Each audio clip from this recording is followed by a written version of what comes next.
Hoje, então, nós temos a grata satisfação de mais uma vez contar com a nossa irmã Susana Soares, que já passou, a casa passou a ser sua também. Que Jesus lhe inspire agora e sempre. Mas depois não esquece da prece de encerramento.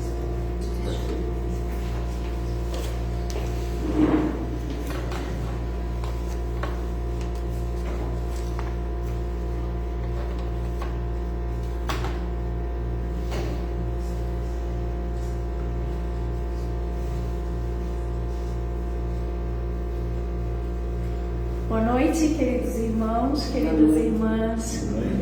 Sejam todos muito bem-vindos. Obrigada a todos por estarem aqui conosco. O nosso convite hoje é para que nós viajemos um pouco no tempo e no espaço. Vamos lá para o século XIX, na antiga Mãe Rússia, na cidade de Kiev, que hoje é território da nação ucraniana.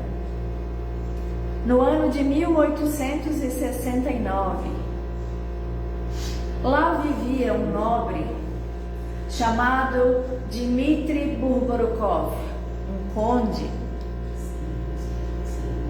A sociedade russa daquela época era dividida ainda em castas medievais.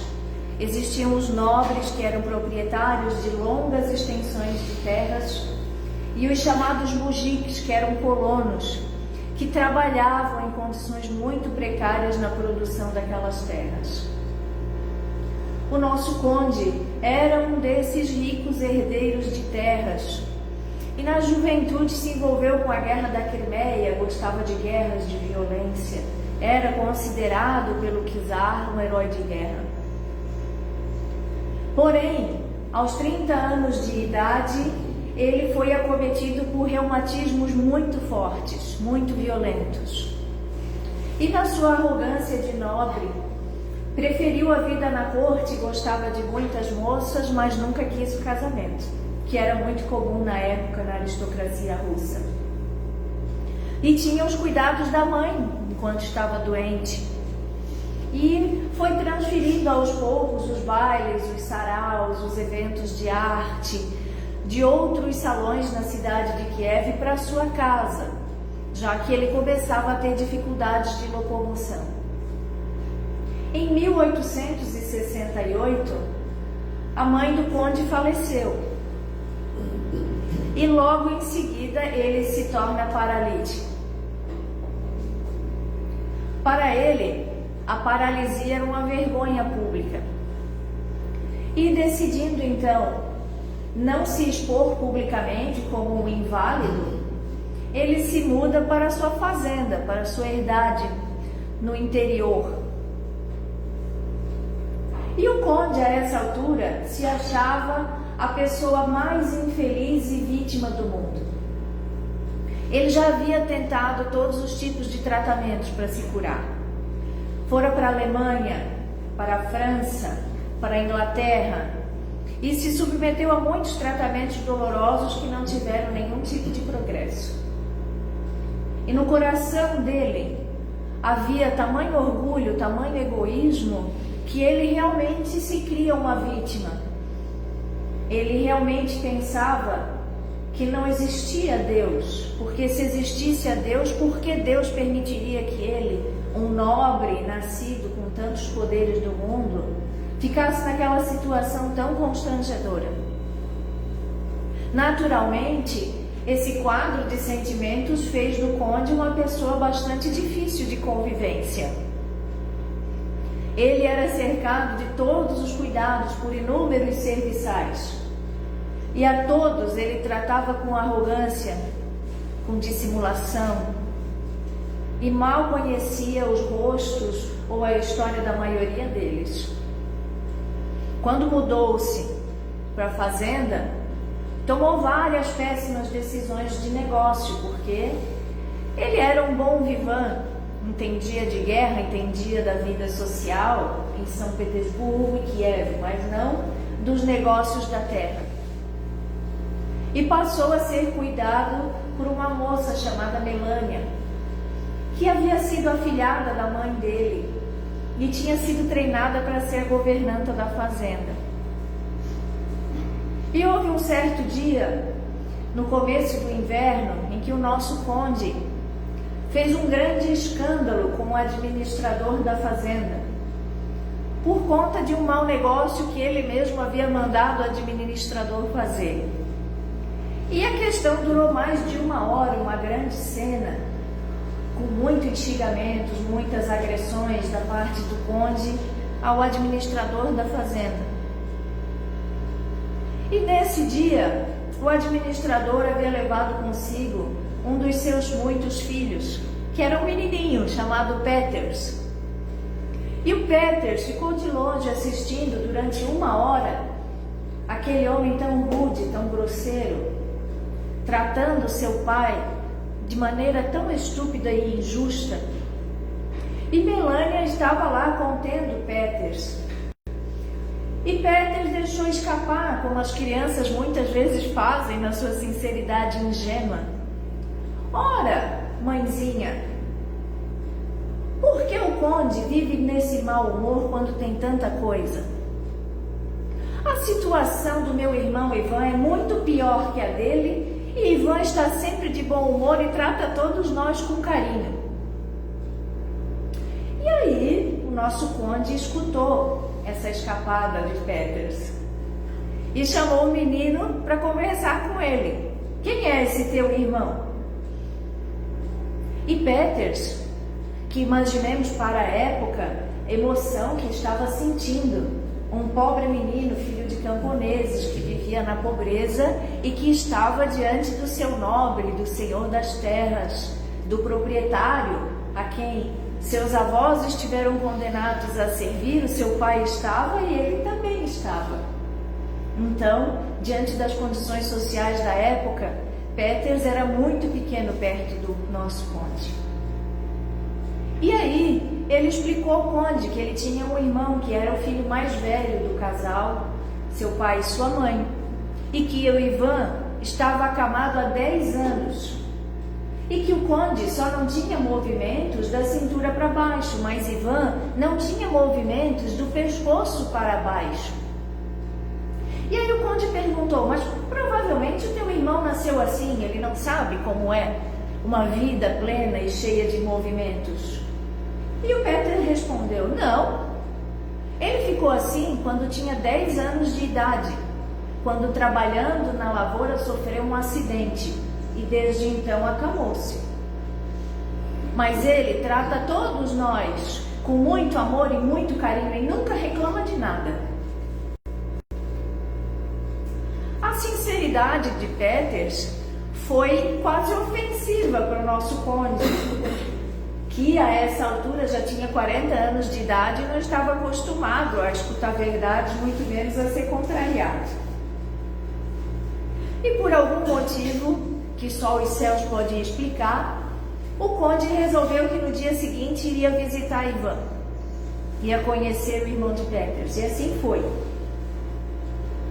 E naquela fazenda belíssima, cheia de flores, de álamos, de tilhas, da beleza típica da mãe Rússia, a qual ele nunca visitava e nunca havia parado para apreciar em que condições belas ele vivia a doença dele, lá foi o nosso conde visitar Ivan.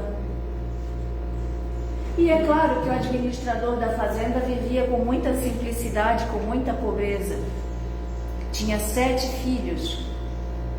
E lá estava Ivan numa cama, com o corpo minguado, tendo apenas a fala, os ouvidos e a mente intactas. E o conde chegou até ele e perguntou sobre o seu acidente, como tinha sido. E tudo ele falou com muita calma, com muita paciência. E o conde perguntou: eu posso fazer alguma coisa por você, Ivan? E ele disse: não. Eu tenho tudo de que eu preciso, Senhor. Meus irmãos cuidam de mim com carinho. A minha mãe é amorosa. Meu pai trabalha muito duro e com muita dedicação. Eu não preciso nada. E isso indignou muito Dmitri. Como assim? Você diz que não precisa de nada vivendo nesse estado? E ele disse não. Certamente, Deus sabe os motivos pelos quais eu tenho que viver dessa forma. E já que eu tenho o amor da minha família, eu não preciso de mais nada. Em situação difícil, Senhor, vive meu amigo Tito. Quem é Tito? Ah, Tito vive abandonado numa das casas aqui da Esbá, que era a fazenda. A ele sim tem uma situação difícil, Senhor, bem pior que a minha. E aí, o nosso conde entregou a ele 20 rublos, que no dinheiro da época não seria muito diferente dos 20 unidades na moeda atual usada aqui. E ao sair, enquanto era carregado pelos seus servos, perfeitamente agasalhado, amparado, o conde ouviu Ivan dizer à irmãzinha que pegasse os 20 rublos e comprasse um lenço novo para a mãe, comprasse uma bota nova para o pai, porque a bota do pai já havia sido costurada muitas vezes, porque ele não precisava realmente de nada.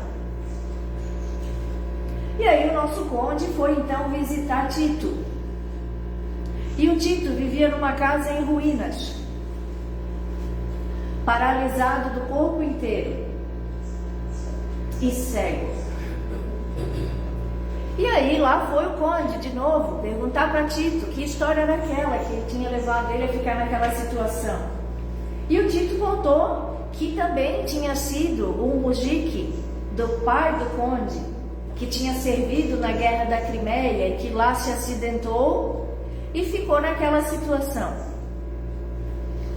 Mas que vivia em relativa paz, porque os mujiques visitavam ele para trocá-lo, levavam comida, acendiam o fogo da lareira e tinha um mendigo que ia dormir com ele todas as noites. Durante os dias o mendigo mendigava e à noite passava a noite com ele, cuidava dele. Que então ele entendia que na situação em que estava tinha tudo o que precisava. Mais uma vez o nosso conde ficou indignado. Que absurdo viver nessa condição e não sentir nenhuma raiva, não sentir ódio, não se achar injustiçado por quem quer que seja. E aí o conde deixou 40 rublos para Tito. Tito agradeceu e disse que ia usar o dinheiro para comprar um manto novo para o mendigo, seu companheiro, porque o mendigo andava passando frio. E já que ele era cuidado pelos mujiques, ele não precisava de nada, então ia dar o dinheiro ao amigo que cuidava dele durante a noite. E mais uma vez, o nosso conde perguntou por quê? Por que você aceita viver nessa situação? E ele respondeu: eu aceito porque sou cuidado pelos amigos, não fiquei desamparado. A misericórdia de Deus me cuida. Em situação difícil, meu Senhor, vive Elias, que vive bem pior do que vivo eu. E aí, lá vai o nosso conde visitar Elias. E chegando lá, Elias também vivia em um barraco, totalmente desamparado, com a mãe. Elias havia sofrido um acidente com queimadura aos 20 anos de idade. Teve o corpo inteiro queimado. Elias era cego, era surdo, era mudo e era senil, louco.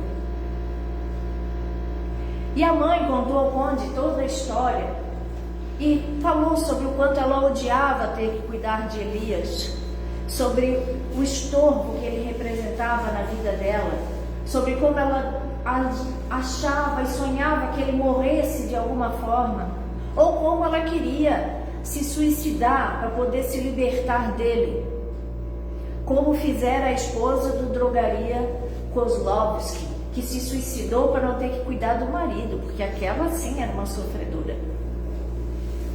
E diante daquela mãe sem compaixão, ele tentou então conversar com Elias. E Elias nada percebeu, nada entendeu, porque não tinha mais nenhum conhecimento de si mesmo. E aí ele perguntou para aquela mulher tão amargurada, onde é que ele poderia achar o tal Kozlovsky? Fez mais uma visita. Ele descobriu que Kozlovsky vivia na casa que antigamente fora sua loja de drogaria, que seria como as farmácias ou lojas de medicamentos do mundo atual. Quem cuidava de Kozlovsky era um anão chamado Karl. E ao chamar na entrada, Karl gritou de lá de dentro que deixasse a esmola no portão, que depois ele recolheria, porque Kozlovsky era leproso. E a lepra é contagiosa. Somente o anão, que também era um abandonado do mundo, que fora largado às portas de Kozlovsky anos antes, era quem cuidava e ficava perto dele. E aí o conde insistiu em entrar, e os servos não queriam e pediram para voltar, mas ele queria sim conhecer aquele homem, porque ele queria entender o máximo da ruína humana. E lá chegou. Kozlovsky já tinha perdido as pontas das mãos, pedaços dos pés, pedaços da face, e estava cego. Kozlovsky era a personificação da ruína física. E novamente o nosso conde expôs o seu drama, a paralisia, a injustiça, o sofrimento. E Kozlovsky disse para ele que sabia que estava ali vivendo aquelas experiências tão dolorosas porque se conhecia como alma imortal. Sabia que em encarnações anteriores havia praticado mal a muita gente. Falou pela primeira vez aos ouvidos do conde Dmitri sobre Allan Kardec, sobre o Espiritismo, sobre Alexander Isakov, que era o cientista que popularizou o Espiritismo na Rússia. Durante horas o nosso conde ouviu aquele leproso semi-morto contando-lhe sobre a imortalidade da alma, sobre o Evangelho de Jesus, sobre como ele se sentia em paz naquela derrota do mundo, sabendo que estava expiando e se curando espiritualmente dos muitos males que havia praticado no passado. E nós possamos imaginar o choque do nosso conde, paralítico, mas tendo acesso a todos os recursos medicinais da época, tendo todos os cuidados, tendo sido amado pela mãe, tendo sido cuidado pelos servos com lealdade, com simplicidade, vendo um homem sendo devorado vivo na carne por uma doença, e contando a ele que se correspondia com esses notáveis da época, que participava da difusão do Espiritismo, que trocava ideias com todos eles, e dizendo que estava perfeitamente em paz. Essa última visita foi o grande e maior abalo ao coração do nosso conde, que ficou se perguntando, depois de ter ouvido do próprio Kozlovsky, que teria ele feito em momentos anteriores para que agora estivesse paralisado fisicamente, porque o Kozlovsky disse a ele que provavelmente a paralisia do corpo estava sendo um reflexo da paralisia do coração. Enquanto eles conversavam, o anão Karl escreveu uma lista com os nomes e endereços desses notáveis que estavam discutindo na Grande Mãe Rússia o assunto do espiritismo e do metapsiquismo. E o nosso conde voltou à sua casa confortável, aquecida e bem servida, e caiu num choro tremendo, de tristeza, de compunção, de culpa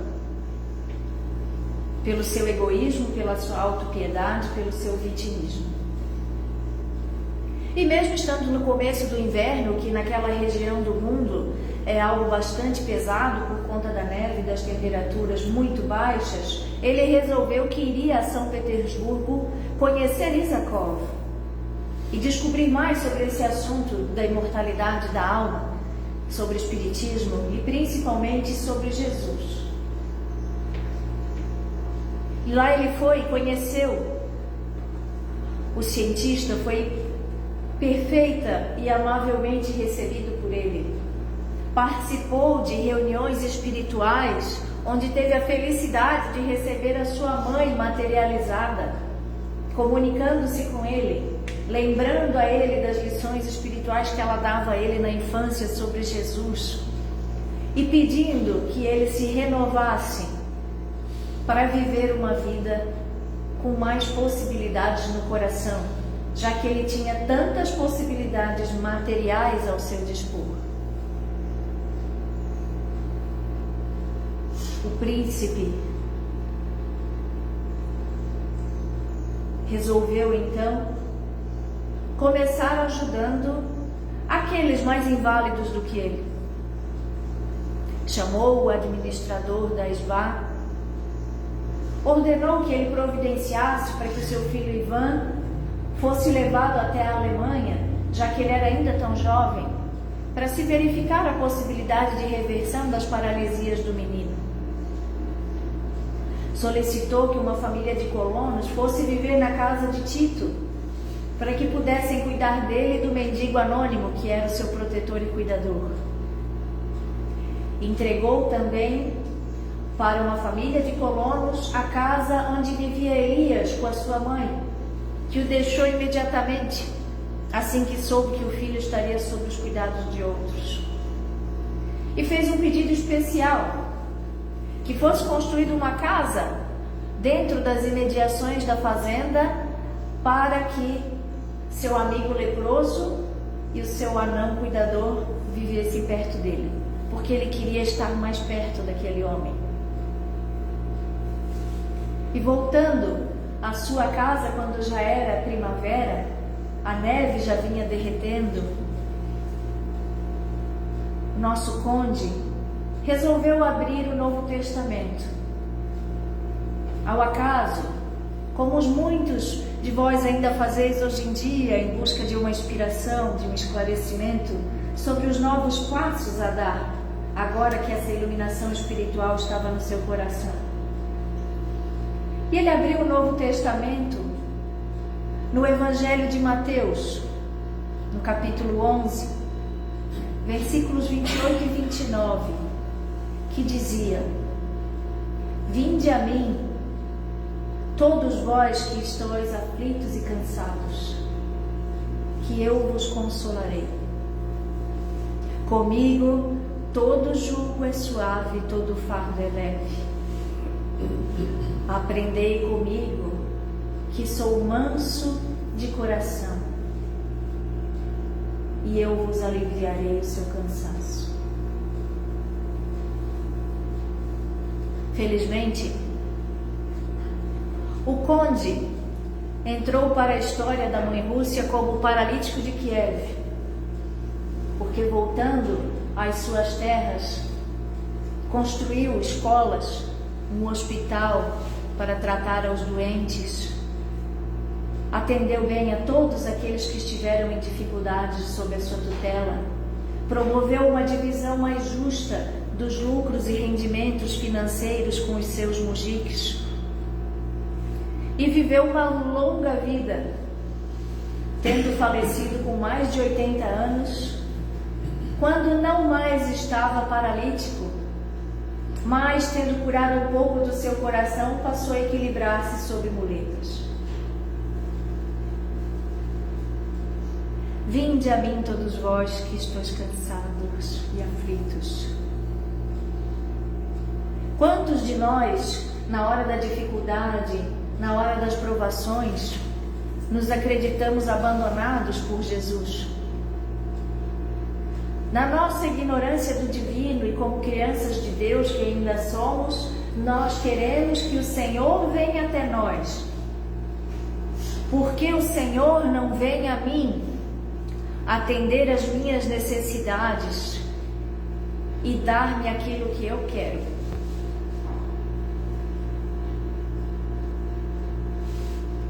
Se nós conhecemos e cremos, alguns de nós sabemos da imortalidade da alma, sabemos que já vivemos muitas existências antes de estarmos aqui nesse instante e que temos ainda muitas pela frente.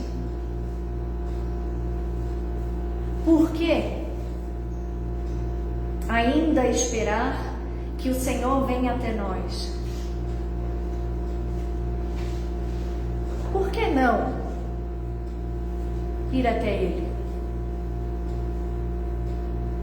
Também foi Jesus que disse no Evangelho de Mateus, no capítulo 7, ajuda-te que o céu vai te ajudar. Quantos de nós, nas nossas provações cotidianas, somos como o nosso Turhan Conde, cercados de afetos, cercados de confortos, de possibilidades, vivendo com ódio, com ressentimento por aquilo que nós consideramos como limitação? Quantos de nós acreditamos que sejam as nossas dores as mais supremas, as mais inconciliáveis, que os nossos parentes são os piores, que os nossos amigos são os menos atenciosos, sem observar que talvez tenhamos companheiros muito próximos de nós, amargando dores ainda mais intensas e duras? Nós não estamos aqui fazendo apologia ou embelezando o sofrimento como forma de vida, porque é evidente que o sofrimento visita todos nós de diferentes maneiras, porque nós somos únicos. Nós fomos criados pelo Senhor puros e límpidos, com a lei suprema sobre nós, que é o livre-arbítrio. Nem mesmo Deus passa por cima do livre-arbítrio da criatura. Então a vida que nós experienciamos hoje é a vida que nós construímos ao longo dessa jornada espiritual que estamos vivendo. E os frutos que nós estamos colhendo são os frutos do exercício desse livre-arbítrio, dessas escolhas que nós fizemos ao longo desses tempos todos. Então, não se trata de amar o sofrimento, de querer sofrer, de querer ser uma vítima. Se trata de uma escolha a respeito de como viver o sofrimento. Podemos viver o sofrimento como o nosso amigo Conde, repelindo os afetos queridos, ignorando os gestos silenciosos de amor daqueles que nos cercam, reclamando do muito que temos sem nos lembrar de que outros têm o mínimo. Ou podemos pensar e viver como o novo Conde, que percebeu quantos haveres tinha materialmente, e ao dividir os haveres materiais, ele percebeu que multiplicou os haveres sentimentais, porque passou a ver alegria na felicidade dos seus colonos, nas crianças que aprendiam a ler, no amor da Melânia, que era apaixonada por ele desde a adolescência e nunca tinha se casado, esperando por ele, esperando ser visto por ele. Então, os tesouros que o coração pode nos dar são inconciliáveis com os tesouros do mundo. Nós podemos ter mendigos cobertos da sua arrogância, vivendo à margem das ruas,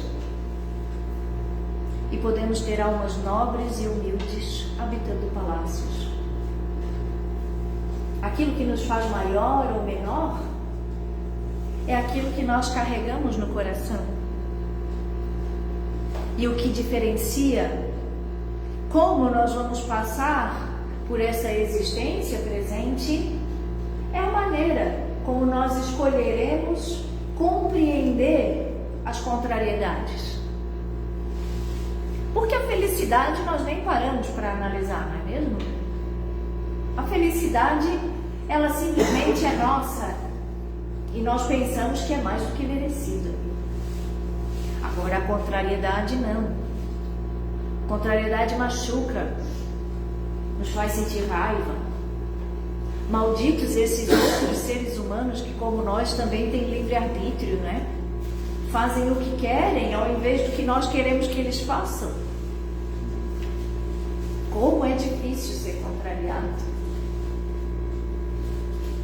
Como é difícil viver com a dor. Ninguém aqui está livre da dor. Todos nós somos, como disse Jesus, almas cansadas. Cansadas do sofrimento, cansadas das provações, cansadas das ingratidões. O que podemos nós então fazer para nos renovar, para recomeçar? Que bom que o nosso bonde tinha grandes possibilidades de recomeço. Podia atingir e afetar a muitos com a sua renovação espiritual. Mas cada um de nós pode sim procurar olhar para um outro ponto de vista as suas dificuldades presentes. Ao invés de pensar no quanto está doendo, no quanto está machucando, no quanto está nos ressentindo determinada situação, que tal nos perguntarmos qual é o aprendizado? O que essa pessoa que me desperta tanto a mágoa, tanta dor, tem para me ensinar? Qual é a reparação que eu preciso fazer, o que eu posso fazer, se eu quiser, dentro de mim mesmo, olhando essa pessoa? O que o espelho da minha alma me diz quando eu olho para mim mesmo? Ao invés de lamentar as dores e as dificuldades que ficaram no passado, que tal celebrar a superação? Já que tudo é transitório, passou. O tempo vai passar irremediavelmente, mas nós podemos nos paralisar emocionalmente lá naqueles acontecimentos. Onde é que você está emocionalmente? Você está no tempo presente? Ou está no passado, lá naquelas experiências dolorosas que te martirizaram? Que tal trazer o seu eu emocional para o momento presente?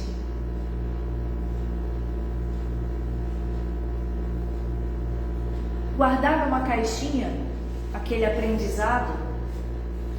Depois de usar um daqueles objetos de limpeza, de higiene, tira o pó, guarda na caixinha e deixa lá. Por mais que os cientistas aqui da Terra já tenham diagnosticado e evidenciado que a alma humana, que a mente humana tem infinitas possibilidades, todos nós temos um quociente de situações e de possibilidades com as quais nós conseguimos lidar. Como se fosse um recipiente de determinado tamanho. A única forma de aumentar a capacidade desse recipiente espiritual é a renovação. Porque se o meu recipiente está cheio de experiências do passado, de hábitos do meu passado, como eu vou abrir espaço para as novas experiências, para as novas vivências, para adquirir novas virtudes, para amar novas pessoas? Então, que tal esvaziar esse recipiente das coisas velhas, antigas e passadas, que não podem mais ser mudadas, para abrir espaço às novas experiências e vivências? O que é que cada um de vocês está guardando aí dentro do seu recipiente, velho e mofado, que pode ser mandado embora? E a prática vai ensinar a cada dia, a cada um de nós, como e quando agir de maneira diferente. Jesus também se preparou para nos ensinar. Jesus viveu entre nós durante 30 anos, para um apostolado de 3 anos. Então nós não vamos acertar sempre. Vamos perder a paciência, uma vez, 2 vezes. E aí seremos pacientes 1, 2, 3 vezes.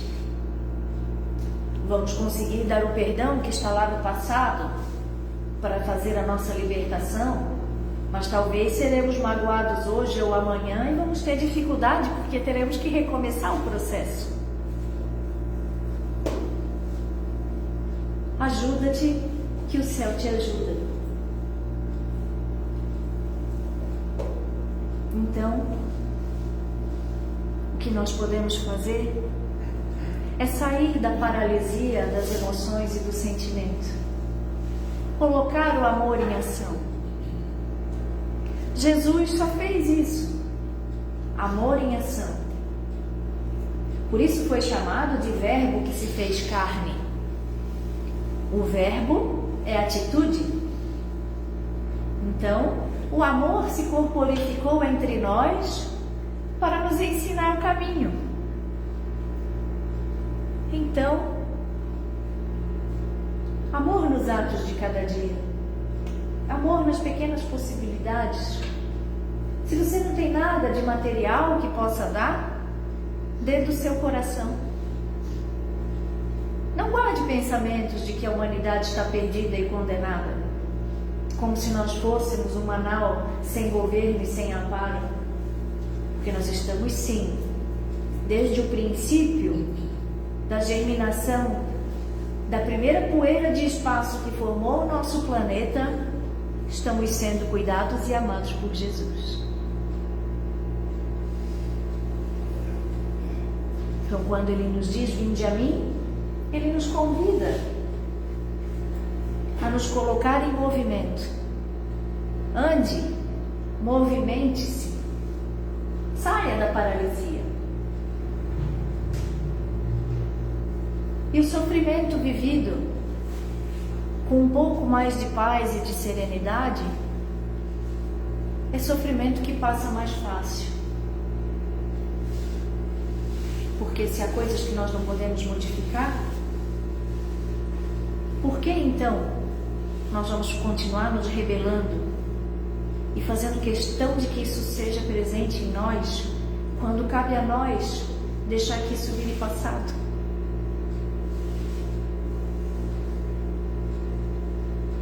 Então vamos a Jesus. Vamos descansar na esperança. Pode existir sentimento mais belo, mais reconfortante do que a esperança? Se hoje nós estamos em treva, em sofrimento, em dor, esperar por tempos melhores pode ser o remédio dos nossos corações. Esperança no amanhã. Esperança de que se hoje estamos cercados de corações que não nos compreendem, um dia os que nos compreenderão chegarão até nós. Esperança de que nós seremos capazes de perdoar aquelas mágoas e dores tão profundas que ainda estão no nosso coração. Esperança de que nós vamos poder viver tempos melhores quando não carregarmos tanta bagagem emocional. que um dia os vossos corações possam estar tão repletos de esperança que vocês passem a multiplicá-la.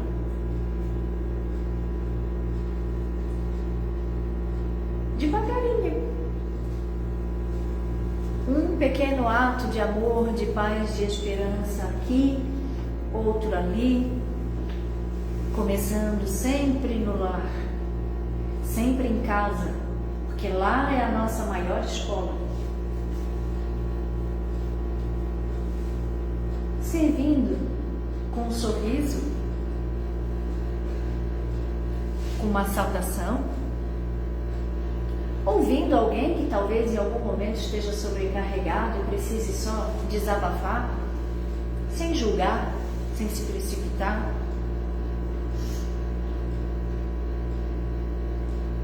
A partir do momento que nós vamos até Jesus, Jesus passa a caminhar conosco. E aí nós andamos por aí, carregando o melhor e maior dos amigos. Então, vinde a Jesus nos momentos de dificuldade, nos momentos de dor, nos momentos de alegria. Rendam graças a Jesus, porque do mesmo modo que as dificuldades já passadas e superadas passaram, as alegrias também passarão.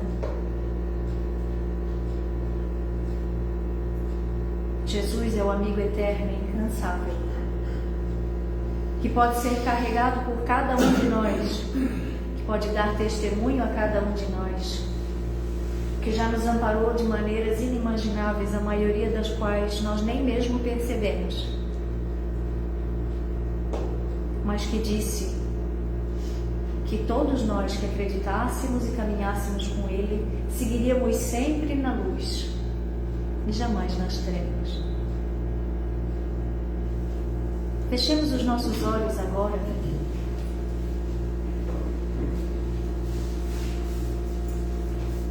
Com esses pensamentos de ir até Jesus, o que você gostaria de dizer a Jesus se agora, diante dele, você estivesse? Faça sua imagem mental de Jesus. Como você imagina que ele seria? A cor dos cabelos que ele usava até os ombros, a túnica branca e resplandecente, os braços estendidos te esperando, e os olhos de Jesus. Construa na sua tela mental olhos que são infinitos em amor e compaixão, braços que se estendem a você, para que você repouse e descanse dos cansaços, das aflições, das dores que a vida tem te imposto. Ele te diz: vinde a mim. E diga a Ele o que te aflige. Divida com Ele aquelas dores tão íntimas que você não ousaria compartilhar com mais ninguém. Tire esse instante para abrir o seu coração a Jesus.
Deixem ir, irmãos, todos esses pesos, esses fardos do mundo.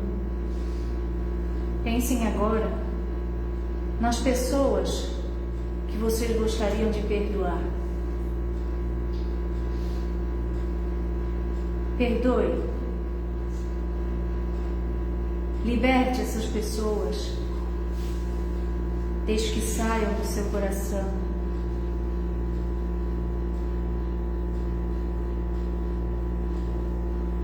Lembre das dificuldades que você já superou. Pense na pessoa muito melhor e mais amadurecida que você se tornou depois de ter vencido essas dificuldades.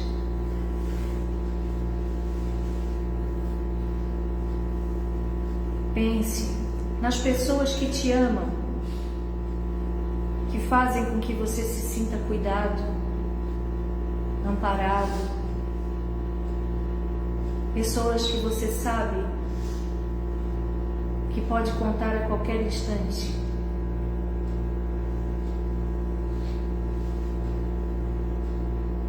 Pense como você se sente na presença dessas pessoas.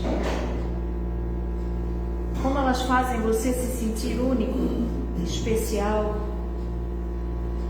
e amado.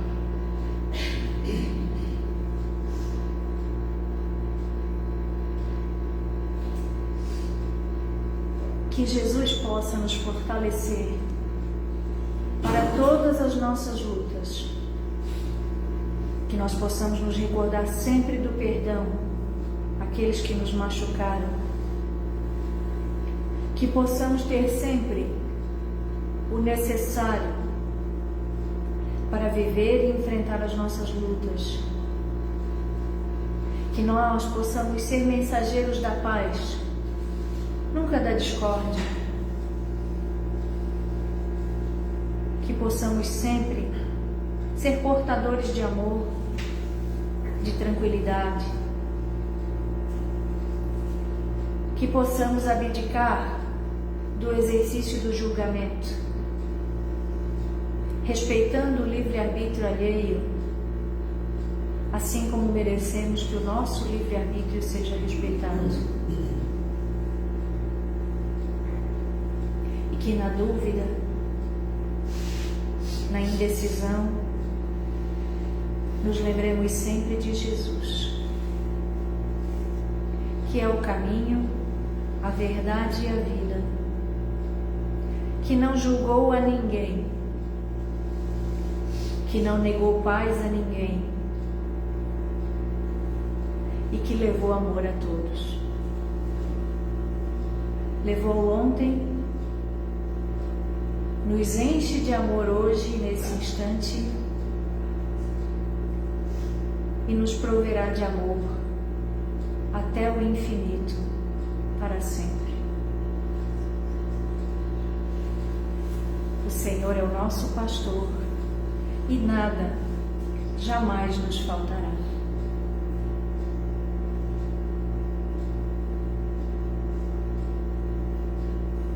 Podem abrir os olhos.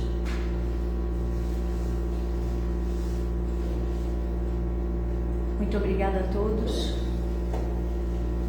E que hoje e sempre a paz e o amor de Jesus possam estar conosco.